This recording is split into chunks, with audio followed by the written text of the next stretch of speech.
ये toilet cleaner बोलते हैं, है ना। उसमें फूड वैल्यू कुछ नहीं है। 10 पैसे की चीज और 10 जब सारा शरीर खराब होता है ना। ताजी चीजें खाओ, नींबू पानी। और आजकल कहने को तो लाहौरी जीरा है, लेकिन सबसे ज्यादा टेस्टी वही है, लेकिन लाहौर का नहीं है। तो हम तो फॉरेन के ब्रांड क्यों डालें। और फिर आता है स्वभाव में स्वदेशी। स्वभाव में स्वदेशी का मतलब ये है कम से कम हम हस्ताक्षर।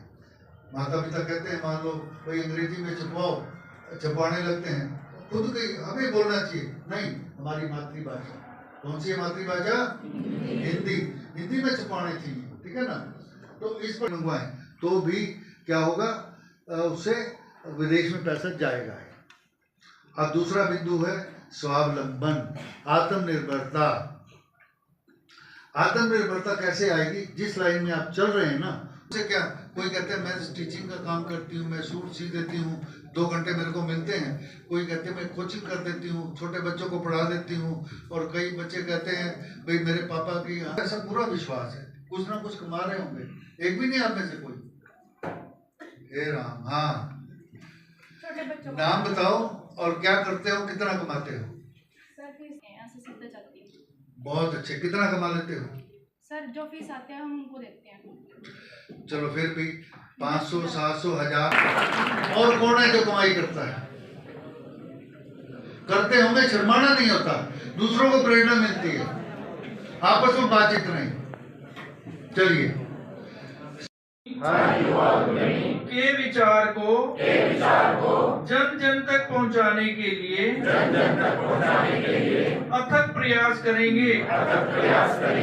विश्व पटल पर भारत की जय जयकार कराने हेतु सब प्रकार के प्रयत्न करेंगे। भारत माता की वंदे। मुझे पूरी उम्मीद है कि आप लोग इसमें सहयोग करेंगे। जय हिंद, जय भारत। आत्मनिर्भर के लिए आजकल जैसा कि आप सभी जानते हैं कि विकसित भारत का जो सपना आदरणीय नरेंद्र मोदी जी ने देखा है 2047 में, तो उसको लेकर अभी सभी जगह और सभी स्कूल कॉलेजों में आत्मनिर्भर भारत को लेकर सभी जगह सम्मेलन किए जा रहे हैं और युवाओं को जानकारी दी जा रही है कि जो अपने देश में निर्मित चीज़ें हैं उनका ज़्यादा से ज़्यादा इस्तेमाल करें। और अपने घरों में प्रयास यही रहे कि हमारे सभी स्वदेशी जो चीज़ें हैं वो ही अपनाई जाए, जिससे हमारे देश को और मजबूती मिलेगी और भारत और मजबूत होगा। और दूसरा ये प्रयास किया जा रहा है कि स्किल इंडिया के माध्यम से कि अपने यहाँ की जो निर्मित वस्तुएं हैं उनका ज़्यादा से ज़्यादा बनाने का भी उपयोग उनका उपयोग अपने देश में ज़्यादा से ज़्यादा हो। इसीलिए युवाओं को स्कूलों के माध्यम से, कॉलेजों के माध्यम से ये जानकारी दी जा रही है कि भाई ये चीज़ें अपने देश में निर्मित हैं, तो उनका इस्तेमाल करने के लिए ये ज़्यादा से ज़्यादा प्रोत्साहित करने का प्रयास भारतीय जनता पार्टी का भी रहा है और स्वदेशी जागरण मंच की तरफ से भी ये अभियान लिया गया है। और इसमें हम सब प्रयासरत हैं कि ज़्यादा से ज़्यादा लोग आत्मनिर्भर बनाने की तरफ अपने भारत को अग्रसर करें और सभी लोग इसमें शामिल हों। विदेशों में विद्यार्थी पढ़ाई के साथ साथ रोजगार पे अधिकतर ध्यान दिया जाता है और उनको कुछ रोजगार भी मिलता है। देखिए, अपने युवाओं को प्रयास किया जा रहा है कि जब विदेशों में जाकर वो नौकरी के साथ साथ काम भी और पढ़ाई करते हैं, तो उसी तरह यहाँ पर भी अपने देश में भी वो कर सकते हैं कि जितना भी टाइम उन्हें मिले तो वो कोई ना कोई अपना रोज़गार अपने यहाँ कर सकता है। और रोज़गार करते करते अगर पढ़ाई करेगा तो वो अपने पैरों पर खड़ा होगा और वो आत्मनिर्भर बनने का, उसका भी जो एक व्यक्ति आत्मनिर्भर किस प्रकार से हो सकता है, तो वो भी जानकारी हमारे स्वदेशी जागरण मंच की तरफ से यहाँ पर दी जा रही है। बनाने का लक्ष्य लेकर चल रहे हो, किस तरह से बात करें? आज की डेट में ये देश की ज़रूरत है कि स्वदेशी को अपनाएं। स्वदेशी को अपनाएंगे तभी हम आत्मनिर्भर बन पाएंगे। और उसके साथ ही उद्यमिता को लेकर चलना ज़रूरी है। ज़्यादा से ज़्यादा लोग उद्यमी बनेंगे, बेरोज़गारी की समस्या भी ख़त्म हो। तो किस तरह से देखते हैं स्कूल में पढ़ाई के साथ साथ भी बच्चों को अपना कुछ रोजगार करना चाहिए, इससे इनकम हो सके? यही बात हमने बच्चों को बताई भी है और कुछ बच्चे कर भी रहे हैं। पढ़ने के साथ साथ कमाना सीखना ही चाहिए, कमाना ही चाहिए, यही बात हमने उनको बोली है। जो बच्चे ऐसा करते हैं वो दूसरों की अपेक्षा ज़्यादा सफल होते हैं।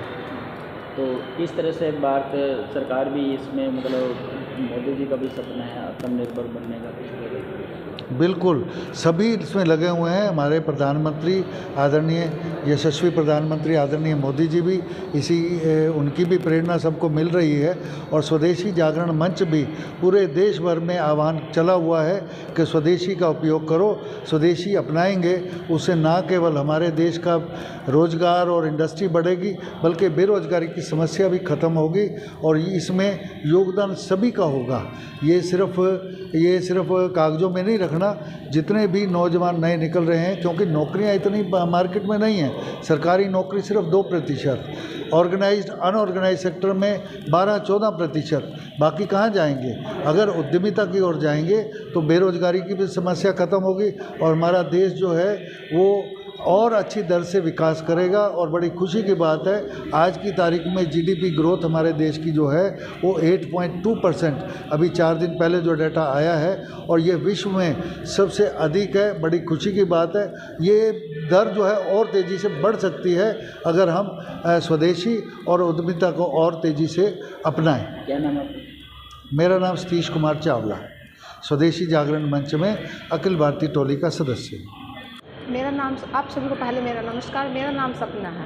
आज मैं आपके सामने एक हमारी तरफ बाहर से टीम आई हुई है, हमारी आईटीआई में जिला अध्यक्ष भी आए हुए हैं और वो हमें स्वदेशी के बारे में बताना चाहते हैं, घर घर स्वदेशी के बारे में बताना चाहते हैं। जैसे कि हमें बाहर से कुछ विदेशी सामान नहीं लेना है, कोलगेट ब्रश वगैरह, ये कपड़े, और जिससे कि हम अपने घर में अपने मम्मी पापा की हेल्प करने के लिए हम कुछ काम कर सकते हैं, अलग से उनकी हेल्प करवा सकते हैं।